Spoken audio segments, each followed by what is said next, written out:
Alors, nous sommes de retour sur le plateau des Love Sisters, accompagnés d'invités charmants et charmantes. Et nous allons commencer par cette chère Florence. Mais bonjour à tous, à toutes. Ravie de vous accueillir sur ce plateau. Bonjour. Voilà, bonjour. Et donc, je vais vous présenter notre première invitée qui s'appelle Lise Azria. Bonjour Lise. Bonjour Florence. Alors, Lise est un prénom en hommage à Lise Taylor. Voilà, c'est ça. que vos parents affectionnaient particulièrement. Exact. Mais vous ne faites pas du tout le même métier que cette star américaine. Vous êtes calligraphe. C'est Voilà. ça, tout à fait. Vous vous exprimez par l'art de la calligraphie, qui n'est pas forcément bien connu. Non. Et donc, vous allez nous en parler pour nous apprendre comment vous vous exprimez. D'accord. Donc je me présente. Bonjour, je suis Lise Azria. Et je suis artiste peintre calligraphe. Donc je précise les deux parce que j'ai commencé par la calligraphie et j'ai poursuivi avec la peinture. Donc pourquoi calligraphe ? C'est un art qui est très très à part puisqu'on travaille les lettres. Donc on pourrait se dire les lettres c'est vraiment très... c'est pas figuratif du tout, ça représente juste des lettres, pas du tout. En fait, j'ai développé un style artistique en fait très moderne où il y a des lettres cachées dans quasiment toutes mes œuvres. Donc avec plein de concepts, l'amour, la philosophie, pas mal de philosophies différentes, la paix, l'harmonie dans le monde intérieur. Ça, Voilà. c'est le message que vous délivrez Tout aussi. à fait. Né en Tunisie, dans C'est ça, une à ville Sfax. portuaire, Exact. Sfax. Voilà, tout à Et fait. vous avez la double culture franco-tunisienne. Exactement. Vous avez vécu quelque temps à Paris. C'est ça. Aussi. Et maintenant, vous habitez, je crois, près d'Anduze ou à Anduze En même. pleine Cévennes. Dans En les pleine parcs. Cévennes. Exactement. Voilà, Dans le dans un parc des lieu Cévennes. baigné de lumière. Complètement. Et d'ailleurs, donc, oui, vous tout aimez à fait. les Tout à fait. contrastes, ombre et Tout à fait. lumière, et donc vous trouvez ça autour de vous aussi. Tout à fait. D'ailleurs, ça a changé. Enfin, dès que je suis partie de Paris dans les Cévennes, mon art a complètement explosé. C'est-à-dire, ça a été une explosion de lumière. Et vous avez appris l'art de la calligraphie auprès de quelqu'un qui est une référence en la Oui, matière, Exact. Monsieur Franck Laloux, Oui. c'est ça ? Voilà, qui est un des plus connus, pour pas dire le plus connu dans le monde. Et Voilà. particulièrement la calligraphie hébraïque. Tout à fait. Alors, c'est vrai que je parle 4 langues. Donc, le français, l'hébreu, l'anglais et l'arabe. Pas facile l'hébreu, hein. Voilà. Oh, si, c'est une langue qui est très facile, plus facile que l'arabe. Voilà. C'est un rabat. Bevakasha. Et en fait, ce qui fait que, on va dire entre guillemets, le côté unique de mon travail, c'est que j'ai souvent aussi travaillé avec des artistes qui parlent arabe, et donc des artistes marocains un peu. Et j'ai toujours travaillé en harmonie de l'hébreu et l'arabe, ce qui est, je crois que je suis l'une des seules, pour pas dire la seule, dans le monde. Voilà. Félicitations. Merci. Mais je vous trouve très enthousiaste, très Oui. pleine d'énergie. C'est Et, vrai. et vous pouvez nous décrire, vous avez apporté... Alors, j'ai essayé, Trois voilà, de j'ai vos apporté œuvres. exactement. Voilà, je vous explique en quelques mots. J'ai apporté 3 œuvres différentes. Donc, faut savoir que ça fait plus de 20 ans, maintenant 28 ans que j'exerce la calligraphie, entre autres métiers que j'ai fait. Et j'ai essayé de développer en fait plusieurs styles. Donc, il y a toujours le mouvement. J'ai été danseuse et chanteuse, donc j'ai besoin que ça bouge. Donc, c'est-à-dire que par exemple, dans celle-là, on a un style entre guillemets cubiste. Donc, on a les lettres qui composent le mot amour en hébreu, qui est le mot ahava, et elles sont cachées en fait dans l'œuvre. Alors, il y a toujours, dans toutes mes œuvres, il y aura du doré, donc qui symbolise l'Orient, donc la lumière, toujours pour rappeler nos lumières. Et vous aurez aussi toujours les lettres qui sont cachées. On a un aleph ici, on a un he ici, et chaque lettre symbolise quelque chose aussi. Donc, il y a une histoire dans l'histoire et dans le dessin. Voilà. Donc, on ne découvre pas du premier coup votre Non, œuvre. c'est impossible. Voilà, c'est A impossible. priori, il faudrait à peu près un quart d'heure pour chaque tableau. Donc, pour le deuxième, alors comme j'adore aussi tout ce qui est cadre ancien, baroque, tout ça, j'ai eu une période où j'ai chiné beaucoup de cadres.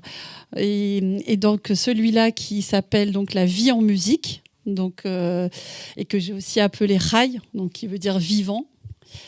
Je l'ai dispatché, en fait, j'ai dispatché le mot Rai dans tout le tableau. Vous voyez le mot Rai, toujours la vie. Moi, je célèbre toujours la vie. Hein.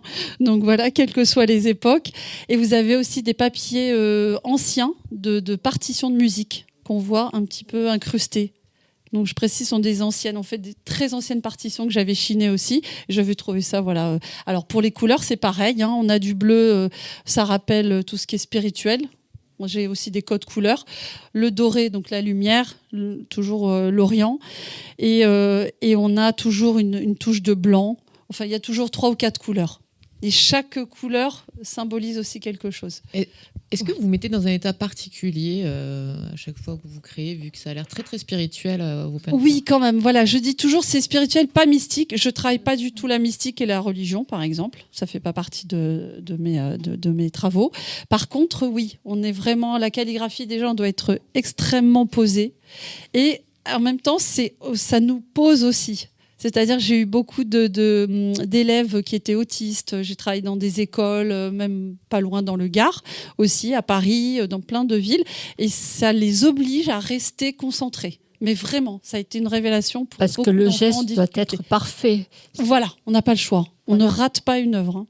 On ne rate pas une lettre de calligraphie en hébreu. Impossible. Oui, donc il y a une exigence de travail, de qualité. Travail, de posture, d'ambiance, même ce qu'on a autour de nous, en fait. Hein. Voilà, c'est très important. La main, le mouvement, le doigt, enfin, tout est lié, en fait. Hein. On a un matériel particulier. Oui, justement, j'allais en parler. Voilà, Quel matériel utilisez-vous ? Tout à fait. Alors moi, j'ai été aussi calligraphe. Enfin, j'ai fait de la calligraphie japonaise. J'ai fait plein d'autres choses qui n'ont rien à voir. Donc en fait, en hébreu, on a toujours quand même des kalames, comme la calligraphie arabe.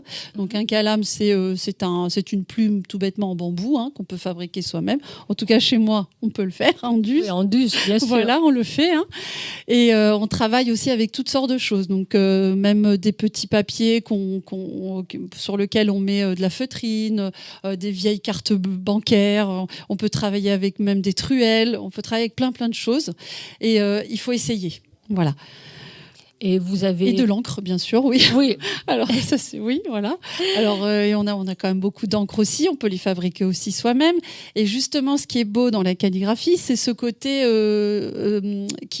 l'encre, qui est très différent de la peinture, puisqu'on ne peut pas mélanger n'importe comment. L'aspect, il est plutôt comme un aspect velours, un peu. Voilà, on peut utiliser plein de couleurs. Ça, c'est vraiment au choix et au feeling. Moi, j'ai commencé en noir et blanc. Maintenant, j'utilise toutes les couleurs. Et vous avez 3 enfants, oui, et qui également sont intéressés par cet art de la calligraphie. Tout à fait. Ils ont déjà exposé des œuvres aussi, dans certaines. Il y a une certaine transmission, donc. Oui. Ça a été inné. Hein. Je n'ai pas forcé, j'ai jamais forcé mes enfants, mais c'est une volonté. Et d'ailleurs, même pour les petits, c'est très très bon parce ils apprennent à tenir la plume très jeunes, et ça aide beaucoup pour l'écriture. Voilà, parce que ça fait partie des difficultés de la calligraphie aussi avec les plumes. On peut travailler avec les pinceaux, mais travailler avec une plume, c'est il faut être très précis dans son geste. Et vous pouvez nous parler du 3e ? Oui, exact. Alors, donc, j'ai ramené cette 3e œuvre. Pourquoi ? Parce que c'est un travail sur papier. Alors, il y a la couleur, effectivement, mais c'est un tableau qui s'appelle Shalom. Donc, la Vous pouvez la montrer un peu plus ? Oui, bien sûr. Pardon. Voilà, donc c'est écrit Shalom. Alors, les lettres sont imbriquées les unes dans les autres, toujours. Et donc, on a les 4 lettres qui composent le mot Shalom, donc Shin, Lamed, Vav et même Final. Voilà. Et là, j'ai utilisé plusieurs techniques, entre guillemets, plus ou moins de l'aquarelle, de l'encre, de la bombe aérosol. Voilà. J'ai essayé d'utiliser. Mais bon, c'est vrai que j'ai fait des milliers d'œuvres. Je peux vous dire que chaque œuvre est unique. Vraiment. J'essaye, en tout cas. Et vous exposez, donc... Oui. Alors, j'ai beaucoup exposé à l'étranger. Alors, il y a eu la période Covid qui a fait que ça s'est un petit peu calmé pendant les 3 ans de Covid. Ceci dit, j'ai exposé en France, alors aux États-Unis, au Canada, en Belgique, en Angleterre. Alors, j'ai des tableaux à travers le monde. Je peux dire que jusqu'au Brésil, en Nouvelle-Zélande, en Tunisie, au Maroc, en Israël. Enfin, on va dire que mes œuvres ont traversé le monde entier, et c'est ça qui m'émeut beaucoup. Oui, je comprends, parce que vous êtes une des rares femmes, en fait. Oui, il y a tout à fait. cela Il y a aussi. peu de calligraphes femmes. Il faut savoir que la calligraphie, à la base, est un art religieux. Oui. Ça, c'est sans... Et pourtant, on s'en sert pour écrire Tout à fait, des tout à fait. poésies. Exact. Mais à l'origine, c'était réservé, alors surtout pour la calligraphie hébraïque, parce que c'est ce que je connais le mieux, c'était réservé aux sofrim, c'est-à-dire les écrivains religieux.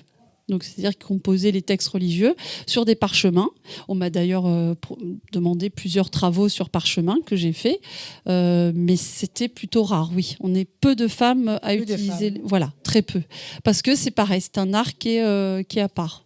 Qui est pas forcément populaire. On n'a pas du tout le même... c'est pas le même geste que la peinture.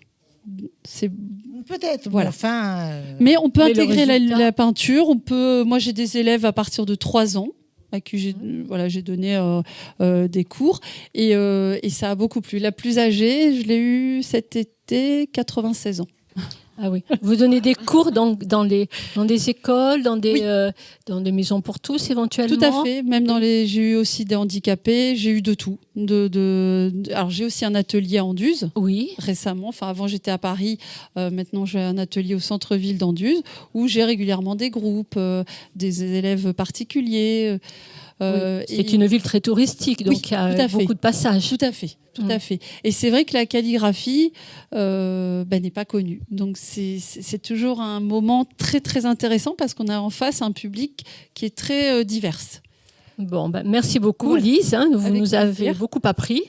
Et ça nous donne envie d'aller voir votre atelier, donc à Anduze. C'est ça. Donc, si on veut vous voir, vous pouvez nous dire face à la caméra comment vous joindre sur les réseaux ou sur place. Tout à fait. Donc, vous cherchez tout simplement sur Google Lise Azria. Vous allez trouver plein de choses sur moi.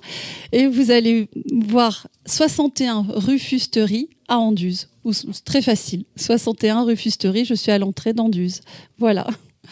Merci à tous. Merci beaucoup. Merci. Avec plaisir. Alors maintenant, Eddy, c'est à ton tour, ma chérie, de nous inviter. Aurélie, une chanteuse. Bonjour. Auteure-compositrice aussi maintenant, on peut dire. Oui. Donc tu as commencé... Bienvenue déjà. Merci. Tu as commencé à l'âge de 17 ans à peu près dans des groupes amateurs. Oui, c'est ça. Tu as interprété du jazz, de la pop, des musiques latines. Tu as à peu près plus de 400 covers à ton actif. Oui. Et aujourd'hui, tu viens nous présenter ton premier album de composition latine qui s'appelle Latine. Alors, explique-nous un petit peu ton parcours. Donc, effectivement, j'ai commencé avec des groupes amateurs. Donc, j'ai été à Grenoble avant. Donc, ça fait 12 ans que je suis dans le sud. Et donc, à Grenoble, j'ai eu plusieurs groupes amateurs où j'ai chanté pas mal de choses diverses qui sont différentes d'aujourd'hui. Donc, j'ai fait du rock progressif, de la variété internationale française. J'ai eu un groupe où on faisait justement de la musique latine. Et c'est là que j'ai ressenti quelque chose, des vibrations qui étaient différentes avec cette musique-là. Ça me parlait d'autant plus et ça allait mieux avec ma voix. Donc j'ai commencé vraiment à vibrer pour les musiques latines, pour les chanter en tout cas à ce moment-là. Voilà. Et puis après, j'ai eu une carrière pendant 20 ans en tant qu'éducatrice sportive qui fait que la chanson est passée un petit peu à côté. Et dernièrement, donc j'étais en reconversion. Et je me suis dit, j'ai fait un métier passion pendant 20 ans, qui est le fitness, qui était très altruiste aussi, et qui était toujours ambiancé dans la musique, dans le rythme. Et je chantais beaucoup, d'ailleurs, pendant mes cours de fitness sur les musiques qui passaient. Sur de la musique, c'est toujours un lien avec la musique quand même. Et donc, dans la reconversion, j'ai dit, allez, on continue sur les métiers passion. Et qu'est-ce qui me passionne au-delà du sport ? La musique, depuis toujours. Donc, j'ai renoué avec ça et du coup, j'ai rencontré donc des musiciens l'année dernière qui cherchaient une chanteuse pour faire des reprises des standards jazz, bossa, pop. On a fait quelques mois ensemble et puis un autre groupe s'est étiolé. Et donc j'ai continué seule l'aventure. Je me suis, j'ai acheté du matériel pour pouvoir me représenter seule, faire des concerts dans des restaurants, des bars, essayer de mettre justement en pratique tous ces covers que je faisais. en parallèle, j'ai monté donc une chaîne YouTube. C'est ce que j'allais te dire. Voilà, où du coup, chez moi, je me suis un petit peu monté un studio d'enregistrement. Là, je me suis découvert aussi d'autres, on va dire, compétences qui sont en fait le montage de vidéos, puisque du coup, je me suis enregistrée. Il a fallu que je mette ma voix sur la partie instrumentale des chansons. Puis, une fois que le montage audio était fait, que je le monte sur la vidéo que je venais de faire. Donc, du coup, j'ai eu d'autres compétences que chanter simplement. J'ai passé beaucoup d'heures. Et donc, du coup, ça m'a permis en fait d'alimenter ma chaîne YouTube pour après pouvoir justement me faire connaître sur les réseaux. Et alors, quel a été l'élément déclencheur pour passer de l'interprétation à tes propres créations ? Donc j'ai rencontré un auteur-compositeur qui s'appelle Frédéric Rebesco, donc on s'est rencontrés sur un site de rencontre pour musiciens qui s'appelle Zikinf. Et donc cette personne cherchait des interprètes pour ses compositions. Donc on s'est rencontrés et de suite ça a matché. Et de là, en fait, il m'a créé des chansons alors qu'il me connaissait très peu, le peu qu'on s'est parlé, il a réussi à découvrir mon univers et la femme que je suis, et toutes les choses qui me font vibrer dans la vie. En très peu de temps, il m'a cerné et il m'a fait des superbes compositions. Donc du coup, moi, je suis aussi auteure-compositrice sur certaines chansons, donc pas l'album en complet, mais sur certaines chansons où j'ai moi-même amené du texte ou modifié certains textes, voire modifié aussi certaines musiques légèrement, hein, mais pour apporter aussi ma propre touche personnelle. Et alors justement, tes paroles, elles parlent de quoi ? Alors déjà, je chante en anglais, en français, en espagnol et en portugais. Du coup, c'est un album qui est quand même, musicalement, qui est vraiment imprégné de beaucoup de culture. De culture latine en général. Hein. Ça passe de l'Espagne au Brésil, au Portugal. Et ça parle beaucoup d'amour et puis de ce que je ressens moi dans la vie. En fait, hein, c'est vraiment ça. Et puis, du coup, il y a 3 chansons quand même. Donc, il y a 12 chansons dans l'album. Et parmi ces 12 chansons, il y en a 3 qui sont vraiment issues de ma propre expérience et qui me touchent particulièrement. Ouais. C'est en relation avec ton vécu, avec c'est ça. Oui. Il y a une chanson d'amour qui est... Alors, c'est vraiment là ma composition et c'est moi qui suis vraiment auteur à 100%. Donc, c'est un hommage à ma dernière histoire d'amour, qui est une histoire d'amour qui est impossible, mais qui a duré ce qu'elle a duré et qui a été magnifique. Et pour moi, la plus belle façon de pouvoir rendre hommage, c'était de faire une chanson. Ensuite, il y a une autre chanson qui est sur les chats, puisque les chats sont une de mes passions dans la vie. Et ils m'ont accompagnée tout au long de ma vie, depuis l'âge de 7 ans. Donc, j'ai 14 chats qui ont traversé ma vie. Ah, oui, aujourd'hui, j'ai la 14e encore qui est avec moi. Oui. Et donc, j'ai fait une chanson pour tous les chats qui ont traversé ma vie. Et la 3e chanson, c'est la première, elle s'appelle Colombe et Colibri, la chanson d'amour. La 2e sur les chats, ce sont mes êtres de lumière, puisque pour moi, les chats sont des êtres de lumière. Et la 3e chanson s'appelle Cuba. Et c'est un voyage que j'ai fait à Cuba et qui m'a profondément bouleversée. À chaque fois que j'en parle, j'ai le frisson dans le corps.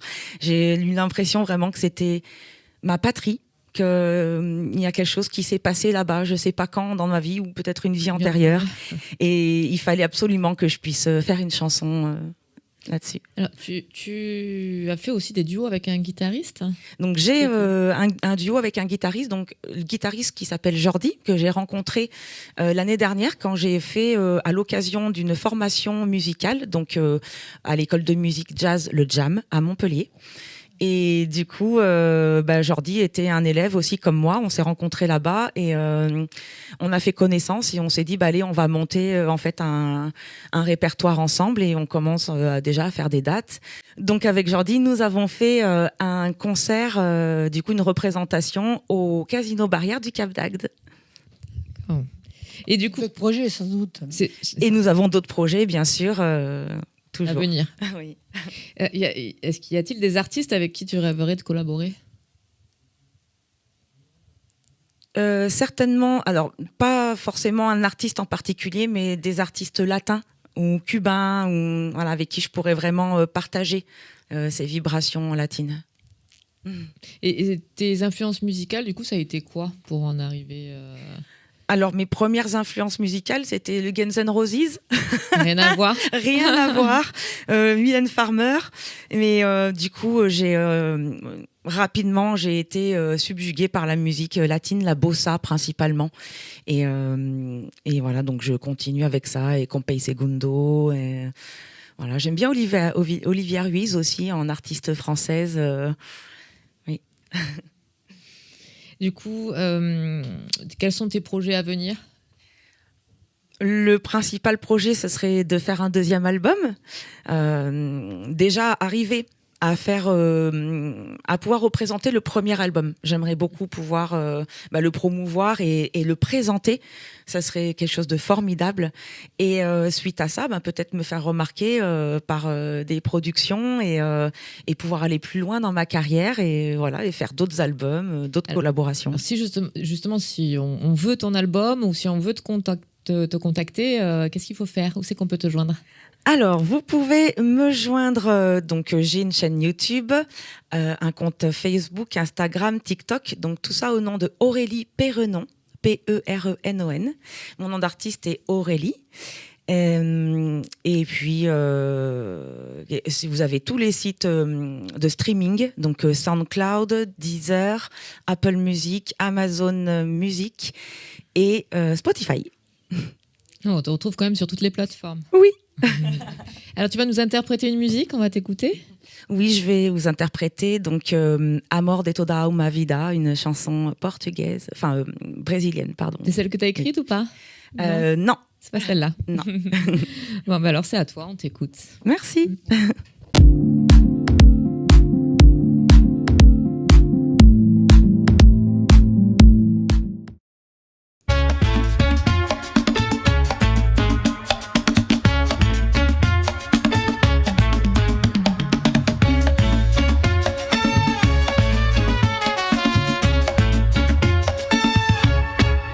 Desde pequenininhos, no banco da praça, sorrisinho, o tempo que passa.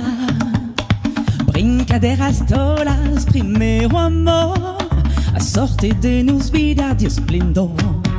Crescemos juntos, sempre de umas dadas, dias de sol, noites estreadas, teus olhos brilhando na madrugada. A vida dançava nossa caminhada.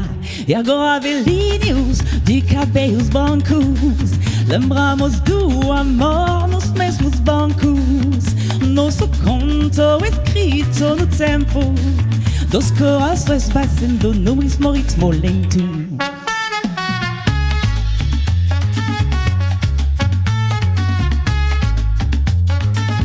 No jardim plantamos cada momento, cores que serão ao sabor do vento. As rugas são mapas de nossa história, cada linha conta nossa glória. E agora velhinhos de cabelos brancos, lembramos do amor nos mesmos bancos. Nosso conto escrito no tempo, dos corações batendo no mesmo ritmo lento.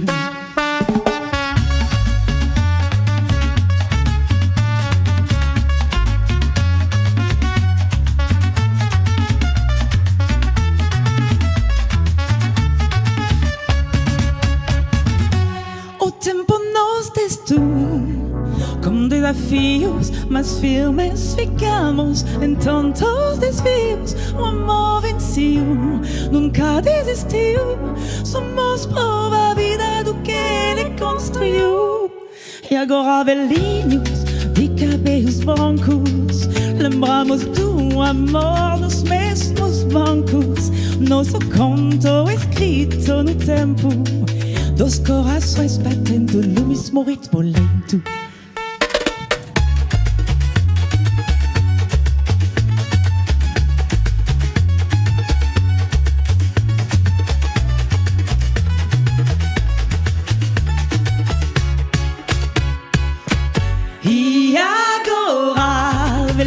cabellos brancos. Lembramos do amor nos mesmos bancos.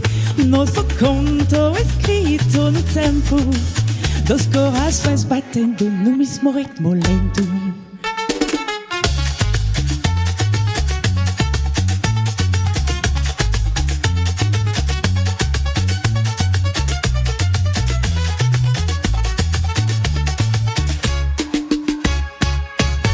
E agora, velhinhos de cabelos brancos, lembramos do amor nos mesmos bancos.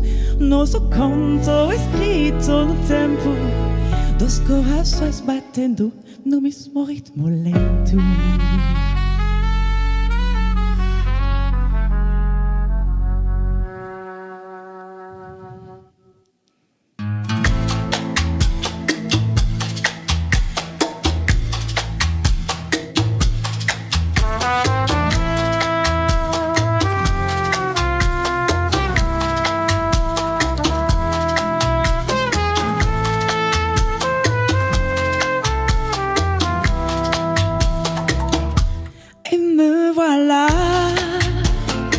L'avion se pose sur Cuba.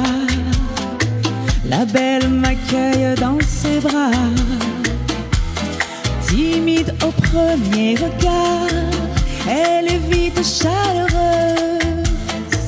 Dans son intimité, elle me rend heureuse. Je découvre ses courbes généreuses, des vallées, des collines somptueuses, une ambiance humide, des horizons bleus, un verdoyant merveilleux. Cuba, oh Cuba, la musique ne cesse de jouer. Cuba, oh Cuba, tantôt sensuelle, tantôt endiablée, envoûtante par ses cadences. Dans ce décor je danse.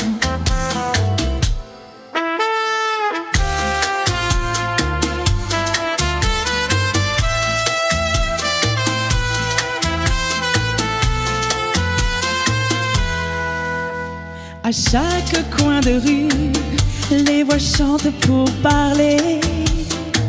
La volupté du cigare ne se fait point désirer.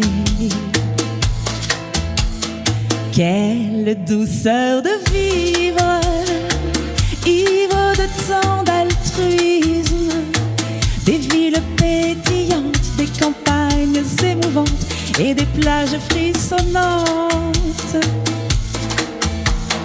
Indécente quant à la beauté des filles de ton île. Cuba, oh Cuba, la musique ne cesse de jouer. Cuba, oh Cuba, tantôt sensuelle, tantôt endiablée, envoûtante par ses cadences. Dans ce décor je danse.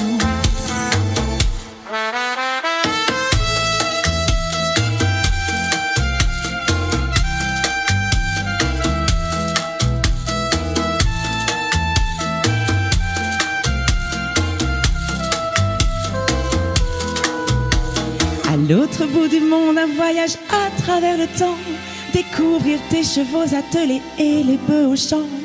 Admirer tes américaines qui vantent ton histoire et tes vaillants résistants. Se rappeler de l'essentiel et oublier le temps. Cuba, oh Cuba, la musique ne cesse de jouer. Cuba, oh Cuba, tantôt sensuelle, tantôt endiablée, envoûtante par ses cadences. Dans ce décor je danse. Cuba, oh Cuba, mon cœur bat lorsque je pense à toi. Lorsque je pense à toi.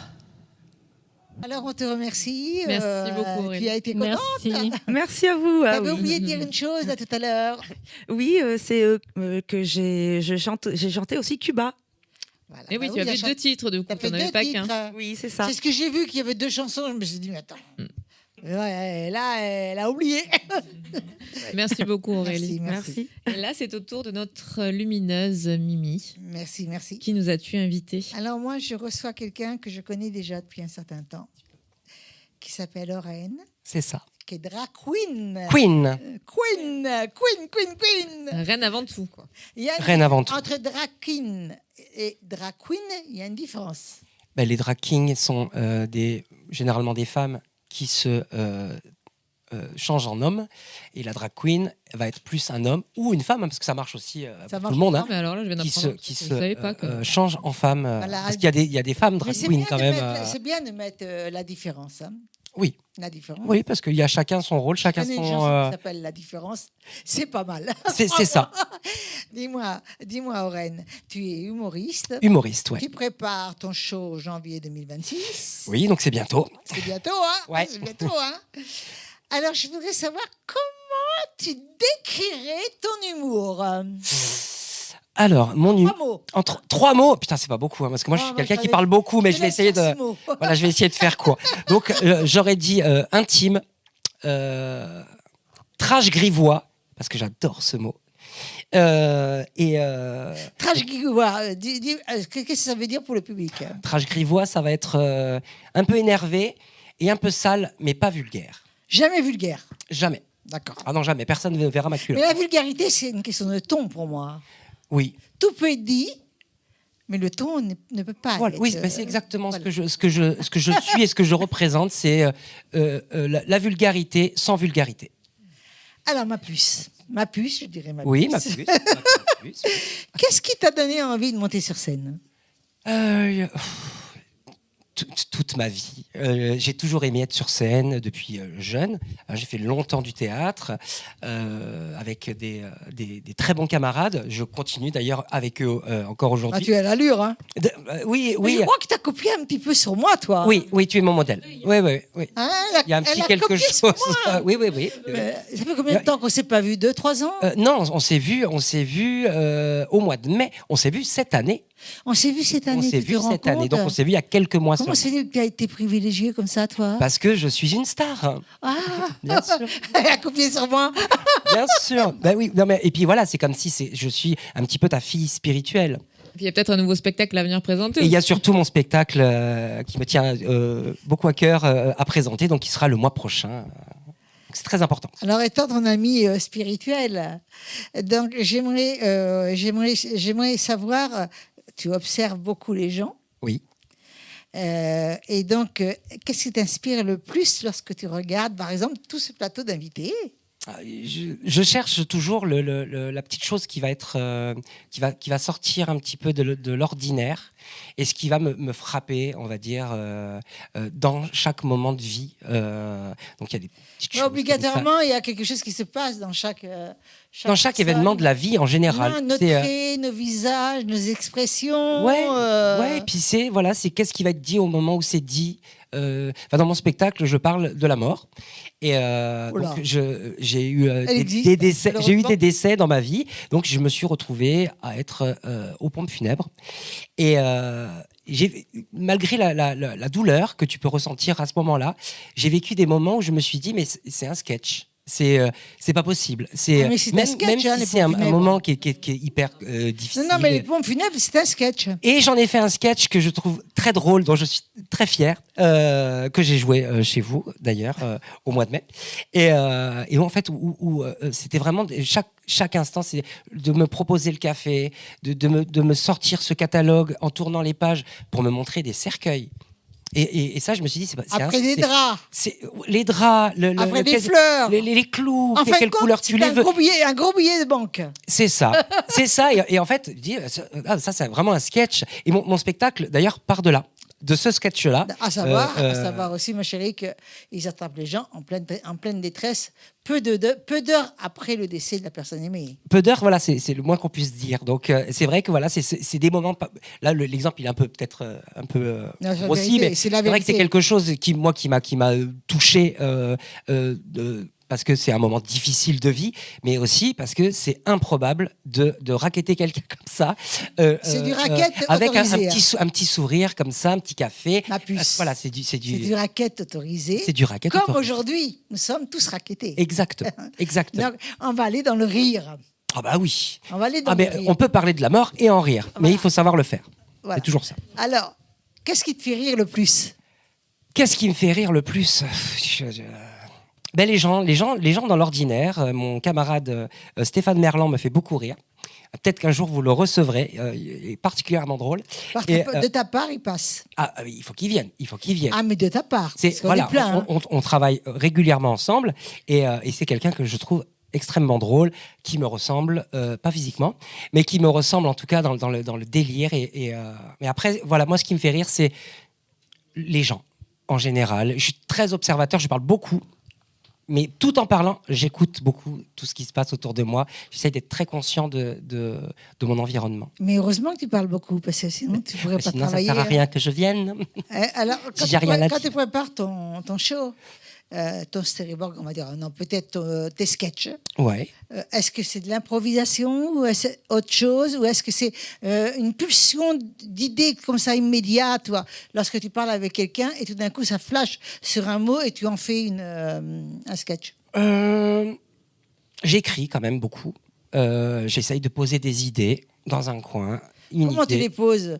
Moi, je sais comment. Une dans heure mon après, téléphone. on peut les oublier. Hein. Non, mais parce que j'ai mon petit bloc-notes. Moi. J'ai mon petit bloc-notes. Je note mes petites idées. Une connerie qui me vient, je la note et je la mets de côté. Un bloc-notes, toi, alors. Et ouais, sur le téléphone, c'est facile. On a tous le téléphone sur nous, quand même.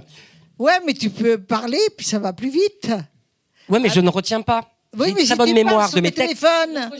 L'enregistrer. Je peux le faire aussi comme ça. Ça va plus vite que d'écrire. C'est vrai. Si t'as un ongle cassé ou autre, c'est dur. Hein, non, ça va. Non, j'aime pas les ongles longs. Ça me dégoûte. Oui, bienvenue au club, Félix, c'est bien. Donc, l'humour, c'est une façon de guérir pour toi? Oui. Oui, c'est une façon aussi de dire, de parler de mes souffrances, je parle beaucoup de moi sans parler de moi. En fait, dans mon spectacle, en tout cas. Donc, j'aborde des thèmes qui me concernent, qui me parlent. La mort, c'est quelque chose qui me parle forcément, puisqu'on y a tous à faire de toute façon dans sa vie. Et c'est vrai que c'est vraiment une façon de guérir mes mots. Voilà. Alors, mes chers amis, je vais vous demander quelque chose à chacune de vous et chacun de vous. Vous avez le droit de lui poser une question, pas longtemps, bien sûr, parce que vous prenez mon travail et c'est moi l'animatrice.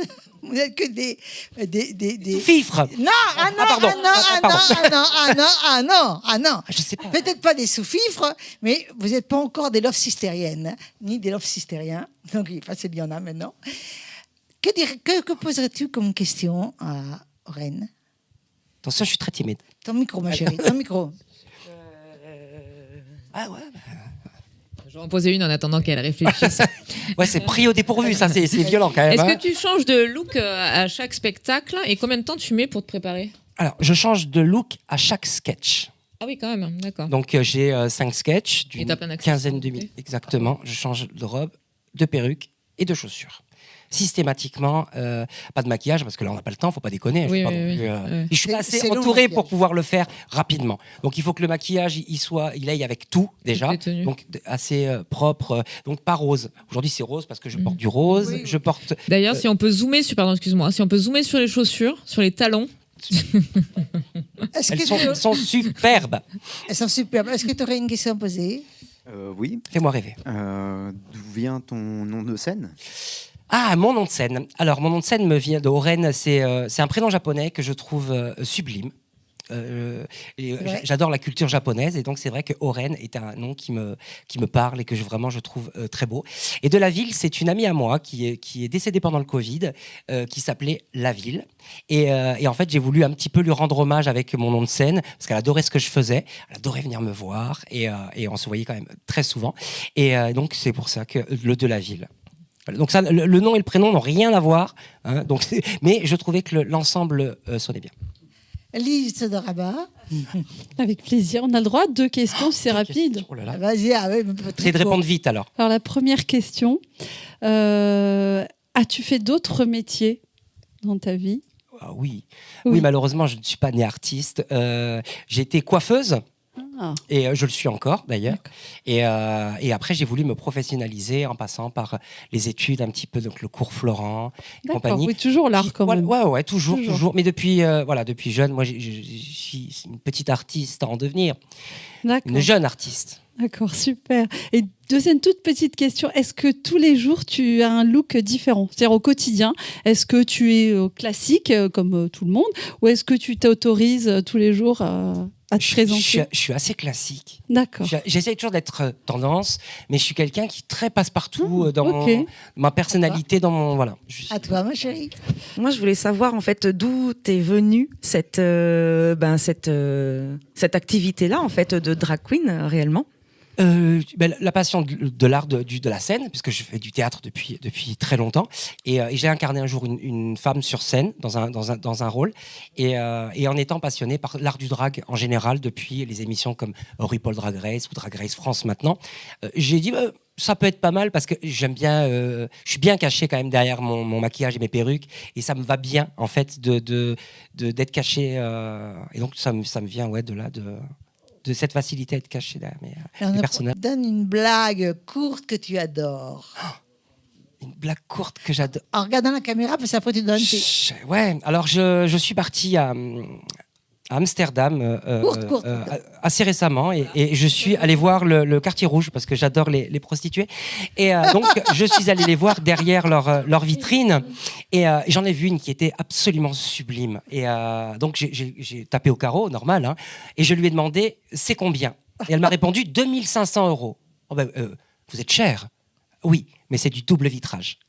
Voilà, cette blague me fera toujours rire. Ah voilà. Ouais, génial. Je trouve qu'elle me correspond bien. Alors, ma chérie, je te fais un petit cadeau. Ah oui ?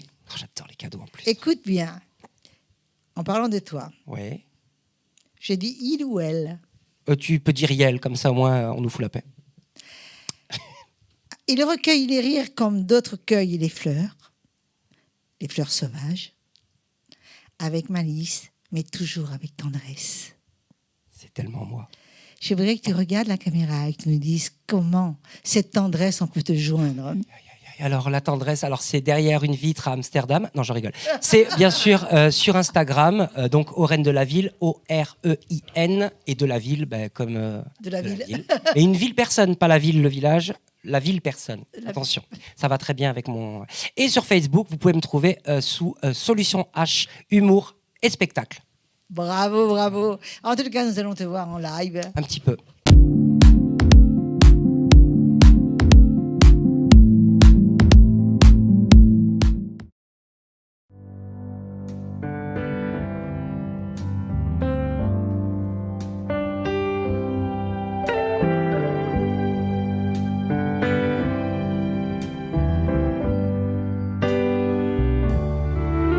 There's a light in the darkness, though the night is black as my skin. There's a light burning bright, showing me the way, but I know where I've been. There's a cry in the distance. It's a voice that comes from deep within. There's a cry asking why I pray the answer's up ahead, yeah, 'cause I know where I've been.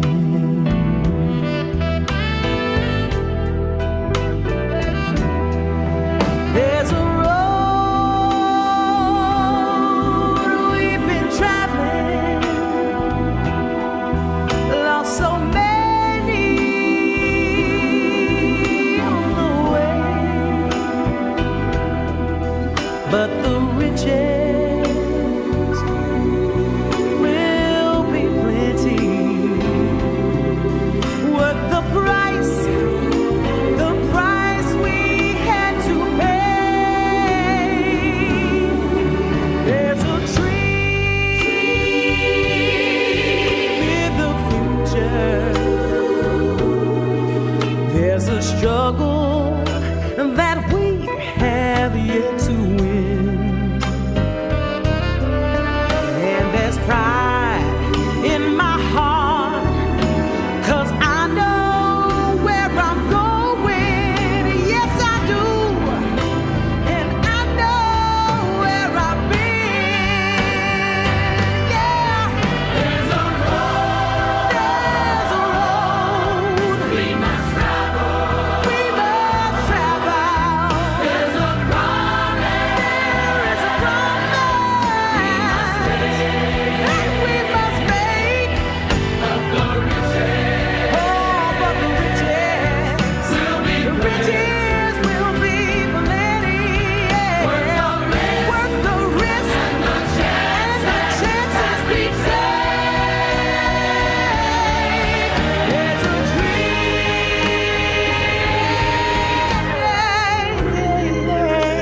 in the future. There's a struggle that we have yet to win. Use that pride in our hearts to lift us up to tomorrow. 'Cause just to sit still would be a sin. I know where I'm going. Lord knows I know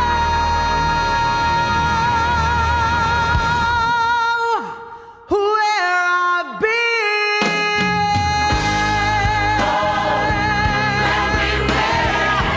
I give thanks to my God, 'cause I know where I've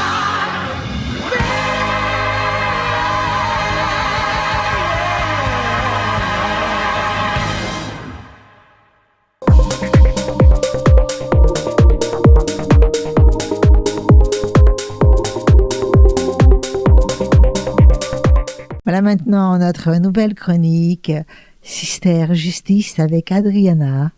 Adriana, Ivanova, avocate, exactement. et donc il nous fait le plaisir de faire partie des Love Sisters. C'est une Love Sisterienne avocate. Donc là, on va parler des panneaux photovoltaïques. Donc voilà, là, il faut faire attention aux arnaques, à mon avis. Hein. Oui, il y a beaucoup d'arnaques puisque voilà, on parle beaucoup des primes que vous allez recevoir pour voilà, de subventions pour financer. Elle n'est pas si grosse que ça, la subvention en plus. Et non. Alors il faut vraiment faire attention parce qu'il y a malheureusement, alors il y a des sociétés qui sont sérieuses, heureusement, mais il y a des sociétés qui sont peu scrupuleuses. D'ailleurs, il y en a quelques-unes qui passent au pénal. Puisque on se permet même d'imiter des signatures parfois. Donc attention lorsque vous subissez un démarchage. Déjà à la rue, dans la rue, tout ça, moi je trouve que quelqu'un qui vient sonner à notre porte, déjà, on n'a pas tellement envie d'ouvrir notre porte à n'importe qui. Oui, c'est pour ça que je parle de subir un démarchage. Alors bon, bien évidemment, il y a des sociétés qui sont sérieuses, qui vendent du coup les services et qui sont obligées bien évidemment de faire du démarchage. Mais lorsque c'est un démarchage qui est agressif, attention au démarchage trompeur. Dans la majorité des cas, c'est un démarchage trompeur. lorsque vous allez avoir une personne qui va insister pour rentrer chez vous, qui va vous faire de belles promesses, qui va vous indiquer que l'installation des panneaux va s'autofinancer, que vous allez recevoir une subvention et ils énorme. disent pas à quel moment, quand, ils disent pas quand. Alors oui, en général, voilà, ils vous disent pas. Alors il faut savoir que voilà, la seule subvention d'État possible, c'est la prime à l'autoconsommation. Donc c'est une subvention qu'on vous paye sur 5 ans. Vraiment. Et c'est une subvention, contrairement à ce qu'on vous raconte, qui n'est pas, voilà, qui part de 1 000 € à 7 000 € selon la capacité des panneaux qu'on installe chez vous. Hein. Donc voilà, lorsqu'on vous dit que tout ça va s'autofinancer et quand vous promenez un rendement régulier, dans la majorité des cas, c'est faux, puisqu'un rendement régulier sur les panneaux, c'est pas possible. Hein. Vraiment, les panneaux, ça dépend de l'ensoleillement, pardon. On n'a pas tous les jours, effectivement, de l'ensoleillement. Donc, quelqu'un qui vous dit vous allez avoir un rendement constant, enfin, voilà, c'est faux, quoi. Tout ça, c'est faux. Et en plus de ça, ils ne viennent pas seulement avec, justement, cette vente. Il y a aussi des contrats. Certains contrats.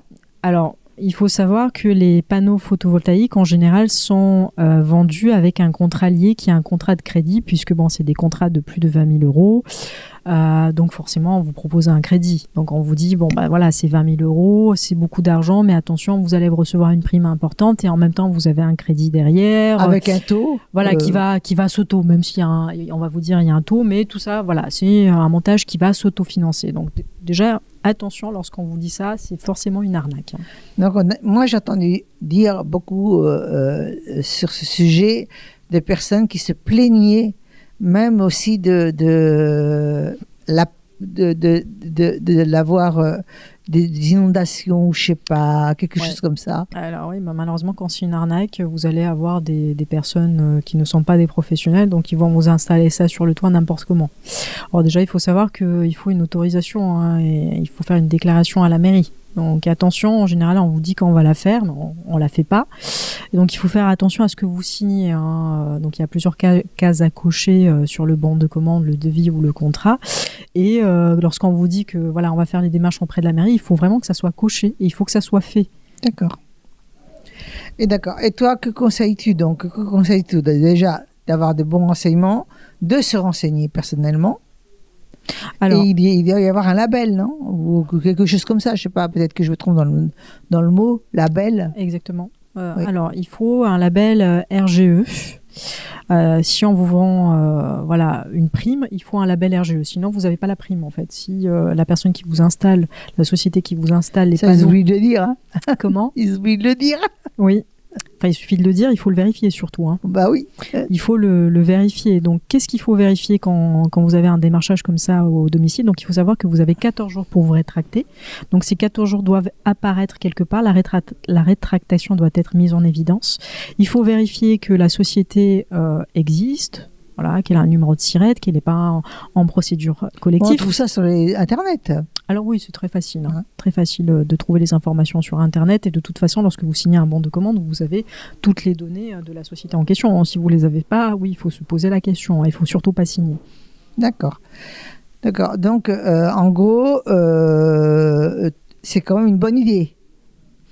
Alors, les panneaux photovoltaïques, oui, c'est une bonne idée. Après, oui, il faut pas se précipiter pour signer. Et c'est ce qu'on attend de vous. Parce que si vous vous précipitez pour signer, voilà, derrière, on va un petit peu cacher ce délai de rétractation. Vous n'allez pas le savoir. Et au bout de 14 jours, voilà, vous n'avez plus la possibilité de vous rétracter. Hein. En principe, les gens connaissent un petit peu le délai de rétraction. C'est comme un achat d'une maison. Alors... Ils le connaissent, mais ils ont toutes les manœuvres possibles pour vous convaincre, effectivement, parce qu'ils peuvent effectivement vous faire signer une attestation où vous dites que voilà, vous êtes au courant qu'il y a un délai de rétractation, mais que finalement, voilà, vous souhaitez que l'installation se fasse rapidement. Donc on peut vous faire signer ce type d'attestation. Ils influencent pour la rapidité, très fort. Donc voilà, Adriana nous a tout dit. Alors, attention. Hein. Donc... Adriana et moi, on vous dit bye bye. Au revoir. Alors, le seul et l'unique ici, sur le plateau, les enfants, il est là, n'est-ce pas? C'est vrai qu'il n'est pas majorité. Et là, il est même trop sage, vous trouvez pas? finalement, quand c'est entouré de femmes... il a été fasciné. Toujours. Alors, ben oui, on accueille Nicolas. Et salut tout le monde. Alors, tu fais du... Alors, je sais pas comment on dit, tu fais du beatbox, il n'y a pas d'autres... Beatbox. Voilà. Je suis beatboxer. Je ne savais pas si on le disait, si ça se disait. se dit, beatboxer, ok. C'est de la boxe avec les mots, quoi. Avec la voix, avec la bouche. Et tu es rappeur, auteur, compositeur. Exactement. Tu viens nous présenter ce soir ton album que peut voir ici, qui s'appelle Chaos Style. Chaos Style, juste là. Alors déjà, pourquoi ce nom ? Alors, c'est un jeu de mots avec déjà le style KO, style KOS, et un Chaos Style, un K dangereux. D'accord. Voilà. Aïe. Pourquoi Là, il y a du jeu de mots. Là. Pourquoi dangereux ? Parce que nous vivons depuis des décennies dans un monde vraiment dangereux, en fait. Au final, il y a toujours eu des guerres, etc., de la manipulation. Enfin voilà, les entourés de mensonges, etc. Et en fait, j'aime bien dénoncer un peu tout ça. Je pense qu'on a dépassé les bornes là, donc je crois qu'on peut pas voir pire. Alors, qu'est-ce qui t'a donné déjà, dans un premier temps, l'envie de faire du beatbox ? Eh ben, ça remonte au lycée. Je rentre du lycée, puis j'entends mon grand frère qui fait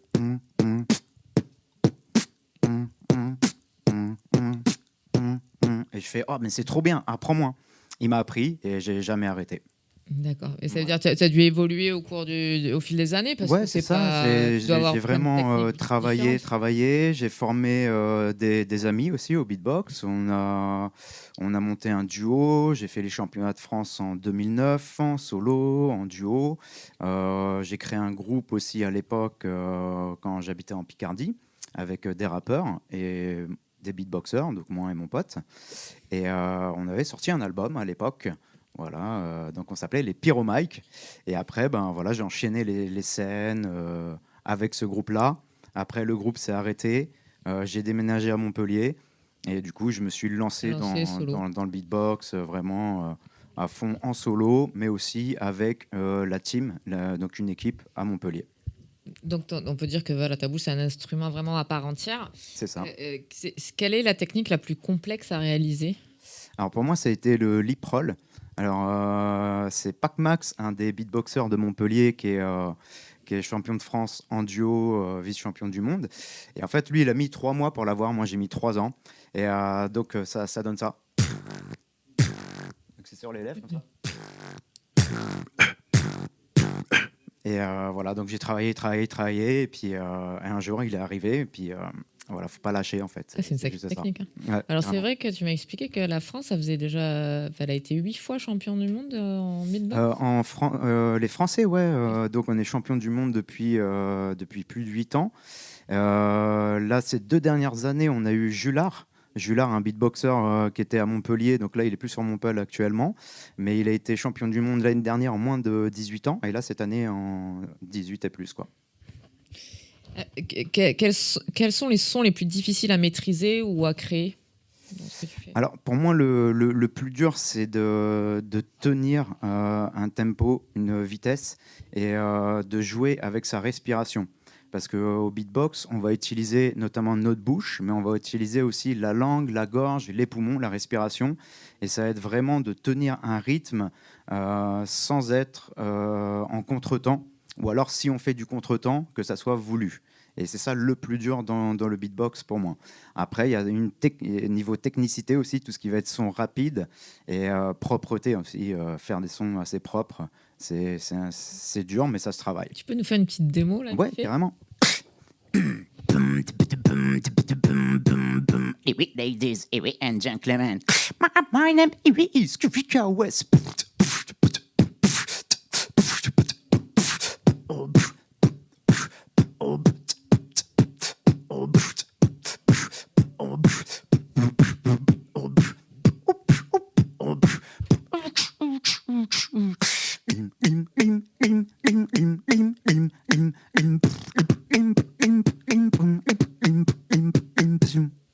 Impressionnant, bravo. Merci beaucoup. Wow. Oui. Donc en fait, les instruments de ton album, c'est ta voix, c'est ma voix, ouais, tout à fait. Alors là, sur cet album-là, c'est le 4e projet que j'ai sorti. Alors, je travaille avec une Loop Station. C'est une machine qui permet d'enregistrer ma voix et de la mettre en boucle. Et j'ai travaillé aussi avec des vrais instruments, avec du piano, du synthé, des guitares. Et pour rajouter de vrais instruments aussi, rajouter une autre touche, ce que je n'avais pas fait sur mes projets précédents. Mais tout ce qui est rythmique, batterie, percussion, basse, ça vient de ma bouche.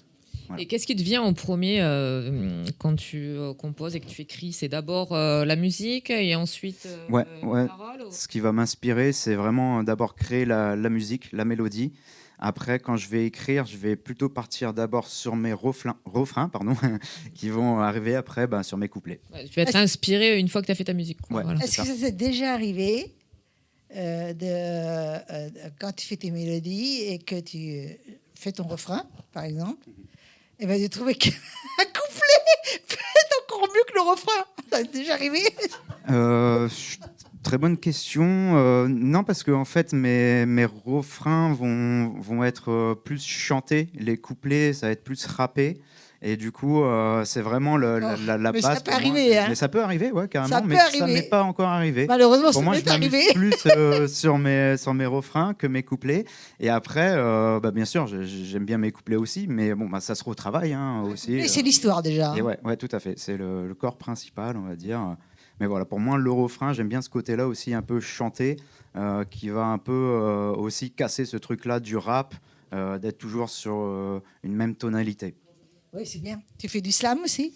Slam, non, pas du tout. Vraiment rap, beatbox. Quel est pour toi pourquoi le slam ça peut être très joli avec le mélange de rap, slam. Ça se fait de moins en moins. À l'époque, ça se faisait beaucoup. Slam, on entend de moins en moins parler. C'est Grand Corps Malade qui a mis le slam. Ça revient, moi je trouve. Et en fait, la différence pour moi, le slam, ça va être plus parler. Le rap, on va être quand même plus dans aussi le parler plus rapidement entre le parler rapide et le chant. On va être un peu entre les deux. On peut faire non, moi je trouve que le slam quand même, il faut qu'il soit en rapport aussi avec la musique. Donc c'est pas uniquement parler. Si tu ne mets pas bien dans les notes. C'est ça. C'est déclamer quelque chose. Le slam. La base du slam, c'est a cappella, c'est vraiment juste du parler. Et après, ils ont mis des instruments dessus. J'ai déjà fait des t'as raison. Avec des gens qui slamaient. Je faisais du beatbox et tout. Donc c'est géant. Ça se fait. Est-ce que tu as un home studio? C'est toi? Non, je fais notamment mes enregistrements sur ma Loop Station à la maison. Et après, j'enregistre dans des studios d'enregistrement. Donc là, ce projet a été produit avec le studio Live Again et Planca Productions. D'accord. Et c'est quel artiste t'a influencé? Oh, il y a beaucoup d'artistes. Au niveau beatbox, il y a Rahzel. C'est l'un des premiers CD que j'ai eu. Et donc Rahzel, un beatboxer américain. Et en fait, je l'ai écouté. J'ai essayé de réimiter ce qu'il faisait. Pour les puristes, ceux qui connaissent le beatbox et Rahzel, dans ce que je vous ai fait juste avant, là, c'était mon single que j'ai sorti en 2024 qui s'appelle My Name is KOS. Et le début, ça vient de Rahzel. Et après, j'aime beaucoup le grave là. Le grave. Ouais. Merci. Tu organises des soirées aussi? Oui, beaucoup de soirées. Alors là, c'est des battles de beatbox. Ça se passe comment? Je vais intervenir. Alors on est déjà intervenu. Du coup, vu que nous sommes en décembre, au festival Emergency. Ça fait plus de 4 ans que j'interviens avec eux. Donc c'est un festival sur une semaine à Montpellier, festival hip-hop, où on organise un battle. Donc une soirée battle beatbox. Là, ces 2 dernières années, on a fait les juniors uniquement. Après, on faisait les seniors, mais là, on insiste vraiment sur les juniors parce que je donne des cours à l'année dans les écoles, centres de loisirs, maisons pour tous, etc. Avec mon association Esperanza. Et du coup, notre public principal, on va dire, c'est les enfants. Après, j'ai initié aussi à tout public. J'ai travaillé dans des comités d'entreprise aussi. J'ai initié le beatbox aux adultes. Peut-être dans une maison de retraite aussi, ça va bientôt se faire. C'est pas une mauvaise idée, ça. Ils existent, attends. Et j'ai travaillé avec des... On y passera tous. Hein. Oui, carrément. Et les maternelles aussi. Voilà, pas dans une maison de retraite. Hein. Donc, ton association, tu l'as fondée en quelle année? Il y a 3 ans. 3 ans. Ouais, voilà, les jeunes. Si jamais on veut faire appel à ton association ou te contacter toi ou prendre des cours avec toi, où c'est qu'on peut te contacter? Eh ben sur tous les réseaux sociaux, vous pouvez taper alors Esperanza, d'accord. Donc Esperanza, l'association Esperanza, Beatbox à Montpellier, ça c'est mon association. Et mon nom de scène, donc c'est KOS, KO-S, c'est facile à retenir. En box, tu te prends un KO, et ben là tu mets un S, tu as plusieurs KO, KO pluriel, KOS, Beatbox, et tu me trouves. Et si on veut se procurer ton album, est-ce qu'on te retrouve sur les plateformes? Sur toutes les plateformes numériques, vous avez mon album, et je l'ai en format CD aussi, donc ça se vend un peu moins, mais ça se vend encore quand même, et c'est quand même plaisant de l'avoir. Je trouve que c'est bien de l'avoir, oui, en réel. C'est bien de l'avoir, oui, aussi. Maintenant, c'est les clés, c'est sûr. Les clés USB, ça se dématérialise de plus en plus. Et ils ont augmenté ça 5 fois plus cher. Et ouais, carrément. Bah après, ce qu'il y a, c'est que j'ai une vieille voiture et j'ai un lecteur CD dans ma voiture, donc du coup... Alors, garde-le. Je fais mes répètes quand j'arrive, hop, quand je fais mes trajets, je fais mes répétitions. Maintenant. Alors, quel titre tu vas nous interpréter de ton album, là? Je vais vous jouer le titre numéro 2, qui s'appelle Rien à foutre. Ah oui, t'es comme ça, là. Ok, rien à foutre. Ok. Eh bien, écoute, on va te voir, donc, là. Okay. Mais d'abord, tu restes 2 secondes qu'on te dise au revoir à tout le monde, comme ça, oui, on dit en même temps. Comme ça, on se quittera sur cette... on te reverra, mais nous, cette belle peut-être musique. pas, hein, ou nous, on va peut-être aller boire un verre tout ensemble. Alors, on vous dit bye bye. À bientôt. Bye bye.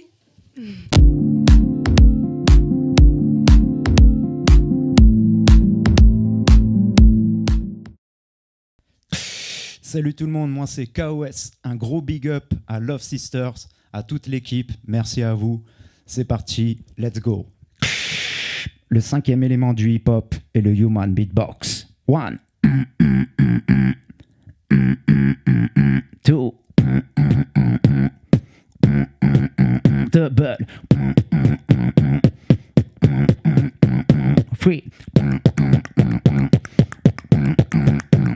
3, 4, 5.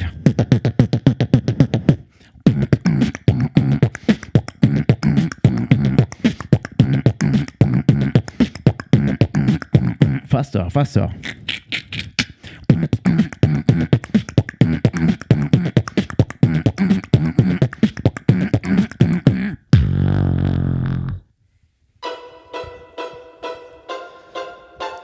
Yeah, moi c'est KOS. Je vais jouer le titre numéro 2. Ranger, nous avons intercepté un Rien message de la résistance. C'est un cas hostile, il faut pas que le peuple entende. Captez la transmission et effacez-le. Nous vivons dans un monde rempli de corruption, dirigé par des élites qui commettent des délits au sein des institutions. Ils prennent leurs décisions à base de 49.3. Ils nous dictent leurs lois sans nous demander notre avis. Et ils nous imposent leurs idéologies alors qu'ils en ont rien à foutre de toi. Alors moi je n'ai rien à foutre de leurs avis. Je te le dis, je n'ai vraiment rien à foutre. I don't give a shit. Rien à foutre, I don't give a fuck. Rien à foutre, rien à foutre, rien à foutre.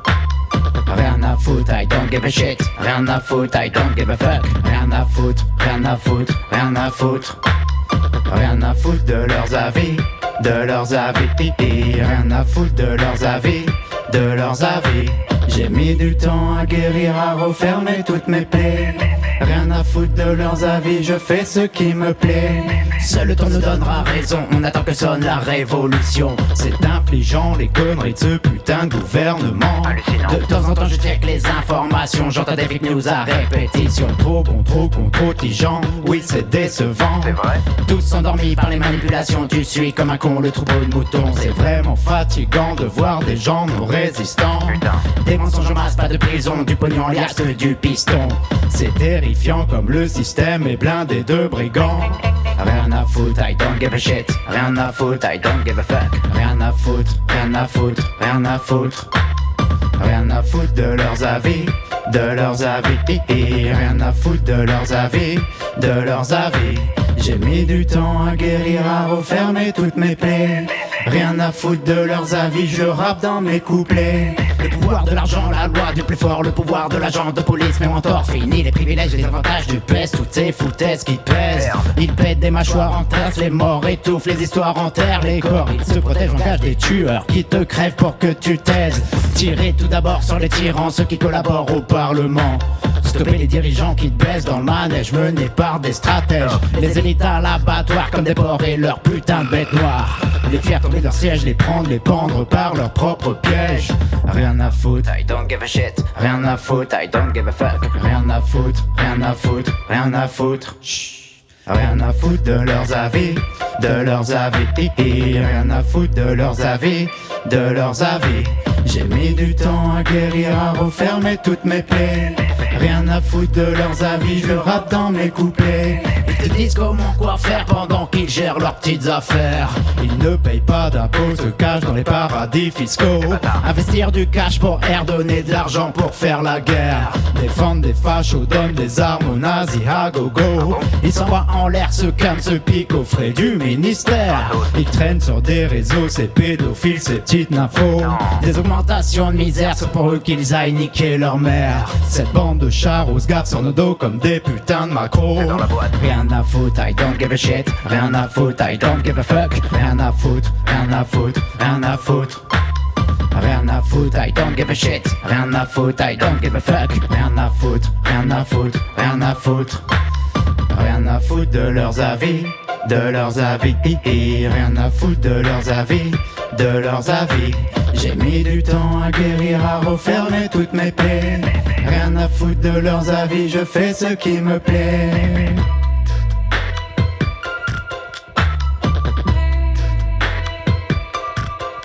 Yes I, c'était KOS. Vous pouvez aller écouter mon album Chaos Style sur toutes les plateformes numériques.